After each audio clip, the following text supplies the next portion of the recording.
آج یہ بات دل میں آئی کہ جن لوگوں نے دین کی تعظیم کی اللہ نے ان کو دین عطا کیا. دیکھیں حضرت جنید بغدادی رحمۃ اللہ علیہ نے آپ صلی اللہ علیہ وسلم کی نسبت کی تعظیم کی،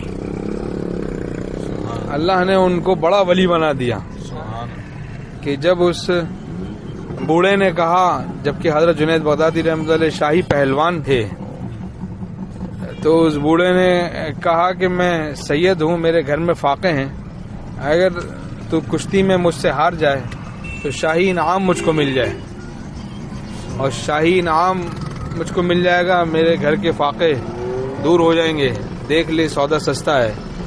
تو اب انہوں نے تعظیم کی، آپ صلی اللہ علیہ وسلم کی نسبت کی اور کشتی ہار گئے. اللہ نے بڑا ولی بنا دیا. آپ صلی اللہ علیہ وسلم کی زیارت ہوئی خواب میں، آپ صلی اللہ علیہ وسلم نے فرمایا کہ تو نے میری خاطر اپنی عزت کو داؤ پہ لگایا، اب تیرا سارے عالم میں ڈنکا پٹے گا. تو جن لوگوں نے دین کی تعظیم کی اللہ نے ان کو دین عطا کیا.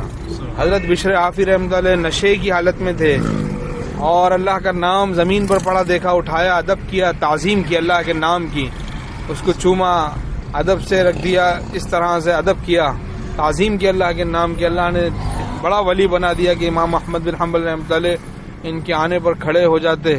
کسی نے کہا حضرت آپ عالم ہیں، یہ غیر عالم ہے، آپ کیوں ان کے آنے پہ کھڑے ہوتے؟ فرمایا میں کتاب کا عالم ہوں، یہ اللہ کا عالم ہے. تو پتہ چلا جن لوگوں نے دین کی تعظیم کی تو اللہ نے ان کو دین عطا کیا.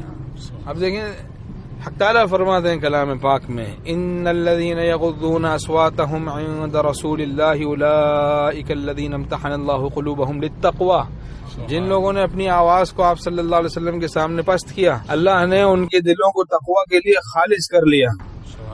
تو دیکھیں صحابہ نے آپ صلی اللہ علیہ وسلم کی تعظیم کی تو تقوی کے لیے ان کے قلوب خالص کر لیے گئے، اور کیا مقام عطا ہوا، رضی اللہ عنہم ورضوا عنہ، اللہ ان سے راضی ہوا، وہ اللہ سے راضی ہوئے.